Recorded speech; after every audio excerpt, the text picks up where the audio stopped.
up, all you fanatics of the campus gridiron?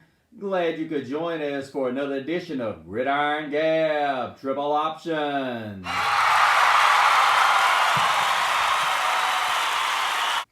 Whether it's the TDs on and off the campus gridiron or the extra points during the recruiting wars, let's start gabbing.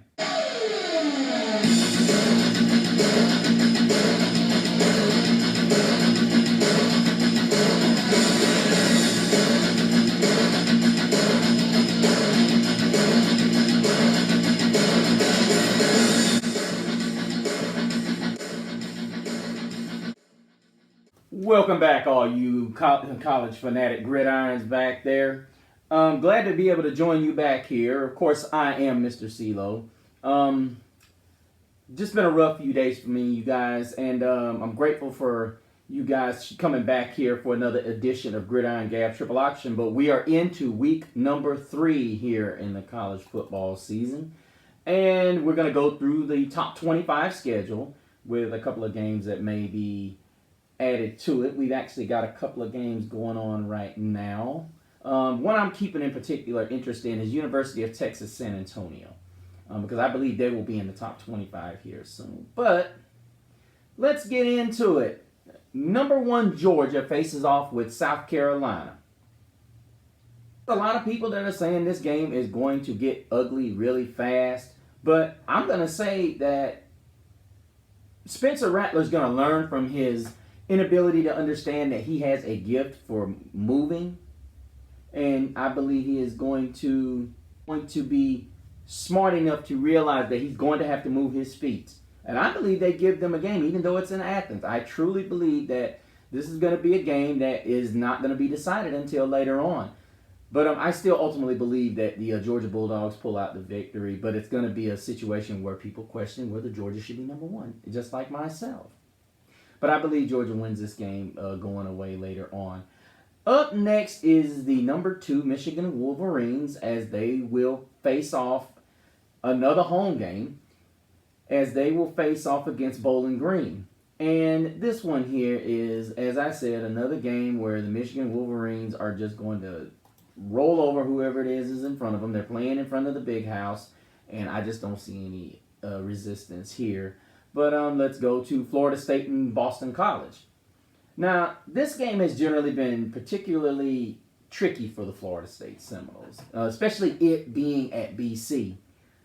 So I think, this is just my opinion, I believe that it's going to be a game that's going to be, but I believe it's going to be a game that's going to be challenging for Florida State for 1 quarter.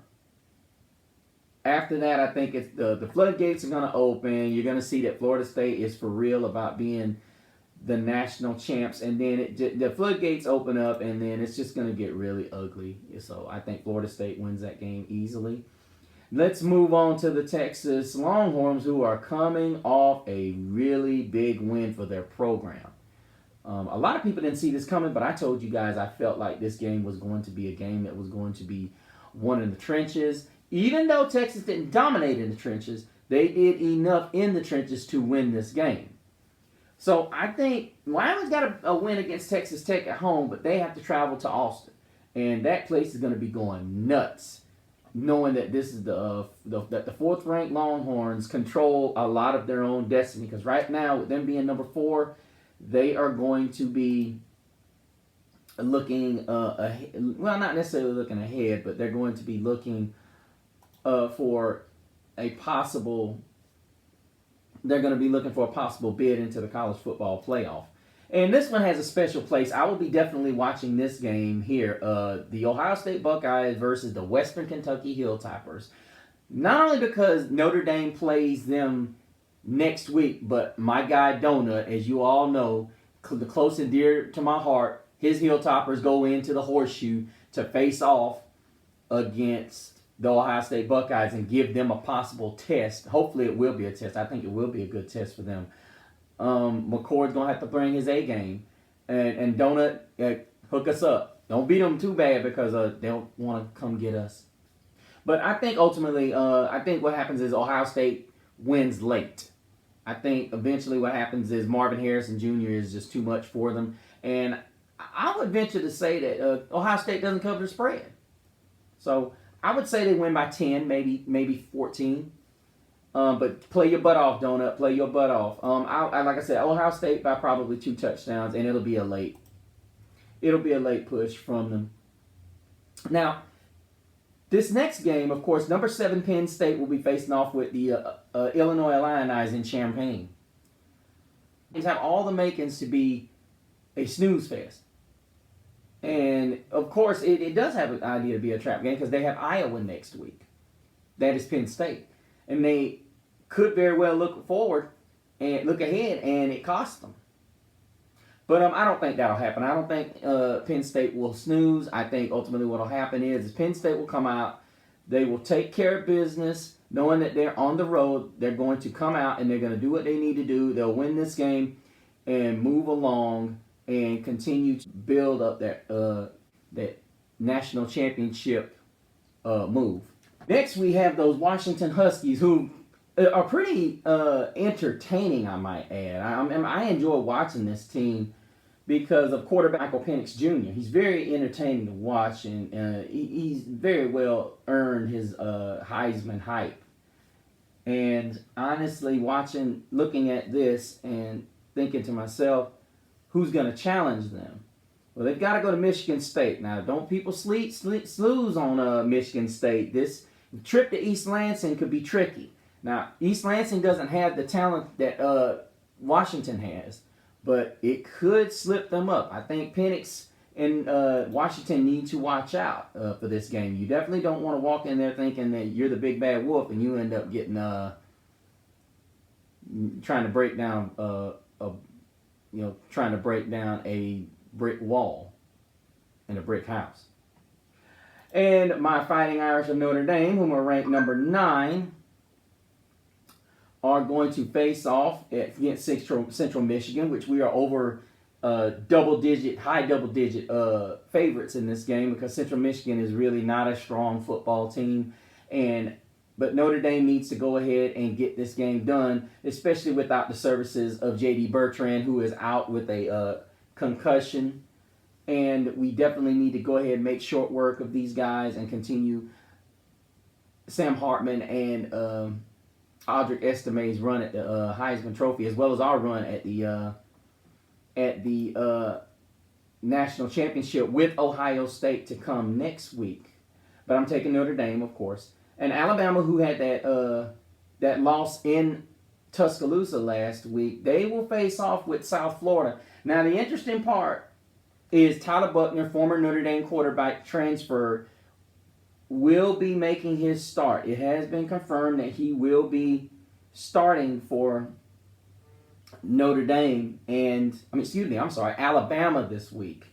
And we wish him the best and think that he's going to do okay. And we'll just have to see. South Florida's not a gimme. They got to go to South Florida. So Alabama better bring their game and do what they do. Let's go to number 11, Tennessee. They will face off against Florida in Gainesville. This potentially is the matchup of the week, other than in my opinion, the overhyped game that we're going to get to that's in Boulder. But from what I heard, I think the Gators Tennessee hasn't beaten the Gators in Gainesville since like 2008, I think it was. And this is the team to do it. But I will tell you, if Tennessee plays like they did last week, which I honestly think they were looking ahead, so I don't expect Tennessee will play as they did last week, and I think Tennessee ends up snapping that losing streak in Gainesville and continues its quest to move up the polls. And let's look ahead at Utah. Now, it's not clear as to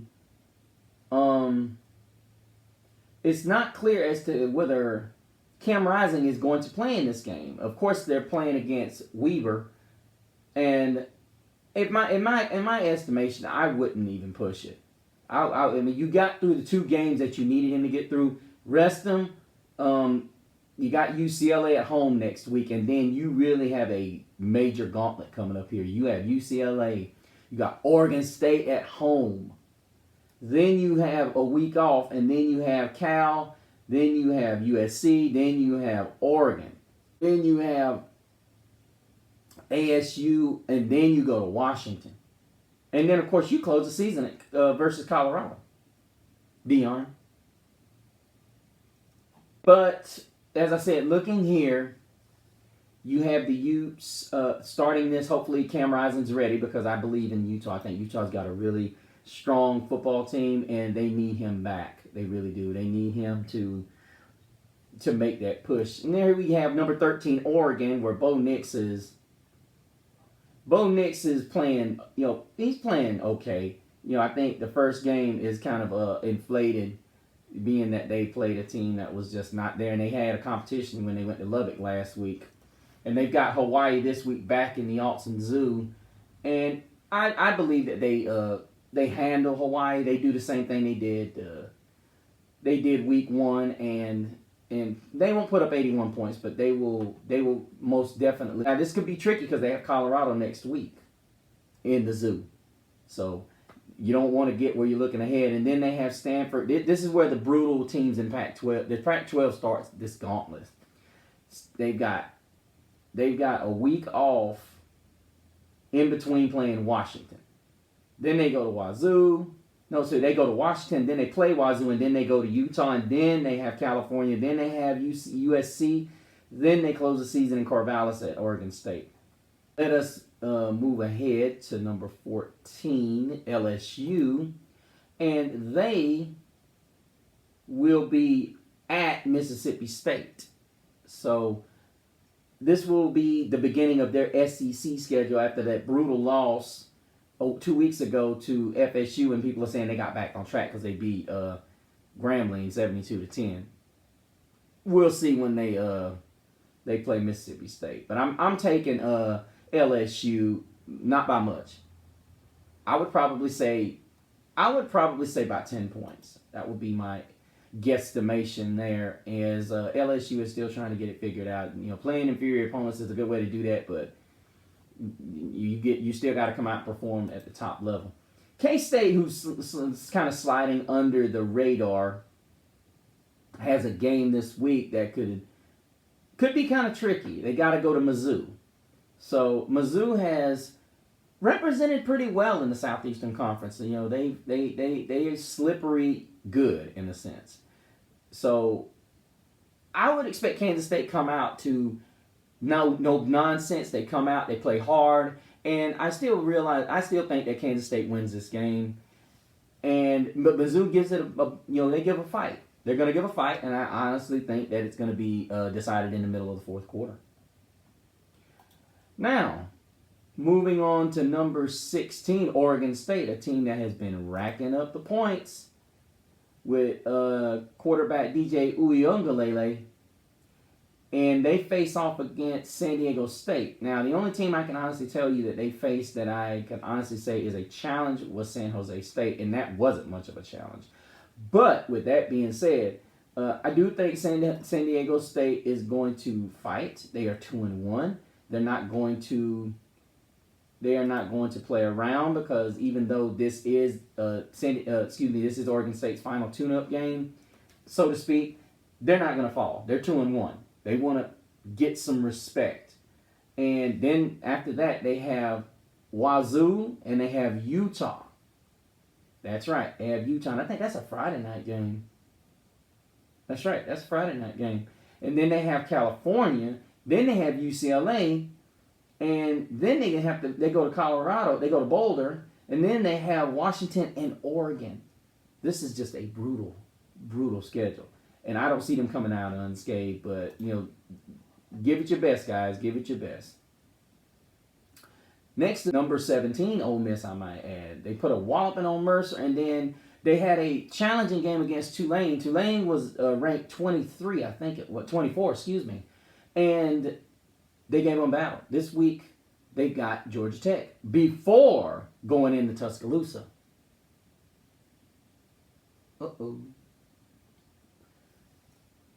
Don't sleep on the Yellow Jackets. But I'm going to take Ole Miss in this game. I'll take Ole Miss by 2 scores. But if this game were in Atlanta, I would probably say by a field goal. But let's take a look at the Colorado Buffaloes, whom, in my opinion, this will be the last week that they will be. Well, they might be ranked next week, but I don't think after they get beat by Oregon, I think it's going to be an ugly loss. Because then after they lose to Oregon, it's going to be a tumble. But they have Colorado State, and of course everybody has this talk about Colorado State's coach talking his mouth off about Deion and this, that, and the other. But it is what it is. Colorado State knows they don't have the amount of speed that Deion has, and as I've heard many reporters and journalists say, I believe this is going to be a game that gets out of hand early. So I'm thinking that Colorado's speed is going to be too much for a Colorado State team that is ill-equipped to handle it. So I think they come up with the last win for about 3 weeks. Let's move forward to Oklahoma. Number 19, Oklahoma, whom faces off with Tulsa. They go to Tulsa. And they are 1-1. Now, do I believe that Tulsa has a shot? I would if I said Venables' guys were playing like they were last year. I don't see that. They look pretty good, even though the competition. I will say this: SMU gave them a battle. So I will say this: I do expect Oklahoma to win, but it would not shock me if Tulsa pulled the upset. Okay? I expect Oklahoma to win, but it would not shock me if Tulsa pulled the win. But let us move forward to the number 20 team in the nation. That is the North Carolina Tar Heels. Still not convinced of the Tar Heels, especially since they only beat Appalachian State, which don't knock on App State. Good football program. They've knocked off some of the Giants in the FBS many a times. But they face off with Minnesota this week, and they come into town. North Carolina's going to have to show they can stop the run because Minnesota doesn't throw it. They're like Wisconsin. They're going to run it. If North Carolina can control the line of scrimmage with 5 guys and eliminate Minnesota's play action pass, they got a huge shot. And Drake May, he could. I'll put it like this: I don't expect him to have an overwhelming day. I think he has an okay day, and I think North Carolina squeaks out a win. I think Minnesota controls the clock, and North Carolina is able to squeak out a win. Moving on to number 21, Duke. This is surprising because I know people are saying, okay, they beat Clemson 28-7 and Lafayette's 42-7. I'm gonna be honest with you. I think North Carolina is ranked higher, shouldn't be ranked higher than Duke. I think Duke should be ranked higher, and I even think Duke should be ranked higher than Clemson. Colorado. I said it. I'm very impressed with. I think Riley Leonard has played very well, and I think the other thing is he has. Duke's got a good defense. They have a underappreciated defense, and I think ultimately when they play Northwestern this weekend, I know people are going to say, "Oh well, that's nothing." Their biggest test is going to come when they go to when they invite Notre Dame in the 30th of September. That's going to be a good game. So looking here, I think Duke wins this game probably not in a runaway, but it's going to be a 3-score win. I think they beat Northwestern by 3 touchdowns this weekend. So I'm a believer in Duke. Miami, the upset special your boy called last week. After that beat down they delivered to A&M, they went on Thursday Night Football and they beat Bethune 48-7. And I'm going to be honest with you, this team looks good. They look really good. And now they've got their schedule coming into play next week. But next week they have Temple and then they have Tech, UNC, and Clemson. 2 tough ones back to back. Then they get 2 weeks. Now, North Carolina State's not going to be a pushover, but then Florida State comes. But another big win Thursday night for the Hurricanes, as they will probably move up depending on if there's any upsets. And there aren't very many games that have. It could be though. You never know. Then there's Wazoo, who also had a major upset last week, which was not really talked about as much. I'm sorry, I never did my wrap-up show, you guys. But they beat Wisconsin at home, and I said, don't sleep on Wazoo, and many people did. And here goes Wazoo. You got Cameron Ward. You can't sleep on Cameron Ward. You can't. Cam Ward is a bad guy. Another one of those quarterbacks in the Pac-12, guys. And I see big things coming for them as they play this week, and then they start. They got Oregon State next week, and then they get a week off. Then they have UCLA, and then Arizona, and then Oregon. Now their schedule is not nearly as devastating as a lot of the teams in the Pac-12. Now they've got the powerhouses, but I see them blowing away North Colorado at home, and continuing to move up the ladder. Hopefully, this is the year that I say the Pac-12 was Southeastern Conference of the 2000s. They are not the toughest conference. The Pac-12 is this year because you're going to have at least one team with one loss. I just don't see anybody separating themselves in that conference, and it's just a shame because there's some really good teams. Here we got UCLA, number 24. They were able to beat San Diego State very convincingly, and now you have a game against North Carolina Central, and I think this game is going to be a runaway until they get into this, oh my gosh, this brutal Pac-12 schedule. They don't sleep on them. But I think they blow them away, make short work of it because they got to go to Utah. Then they get a week off, and they got Wazoo, and then they have to go to Corvallis for Oregon State. They're at Stanford. Then they have the Buffaloes, and then they finish the season at USC, and then they invite Cal in. So, as I said, the Pac-12 is just filled with just behemoths. And then we finally wrap up with 25 Iowa. They're just staying steady, between beating Utah State early in the year, slowly. Same thing with Iowa State, slowly 20-13. And you're looking at Western Michigan this week. Of course, I'm picking Iowa in this one. And then they start not a brutal schedule, but they have Penn State in Happy Valley. That's going to be a slugfest. Then they later on in the year, October 14th, they have Wisconsin. They go to Wisconsin, and I honestly think they are not going to finish in the top 25. I think, I just don't. I don't have any faith in Iowa as far as that. I think you're going to have 2 or 3 teams that are going to sneak back up in there that were out of it beforehand. It's.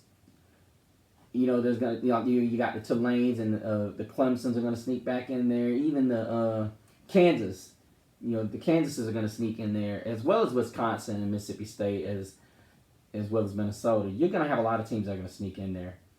Even A&M could sneak back in there. It's not like they got hammered by. They did. They kind of did get hammered by Miami. But guys, let me know what you guys think as we go into week 3. I love you guys a lot. Keep supporting the show and keep going, hitting up Gridiron Gab Triple Option on Facebook, and even putting comments down into the shows that we do. But next time you out barbecuing at those campus tailgates, remember, same Gab channel, same Gab platform.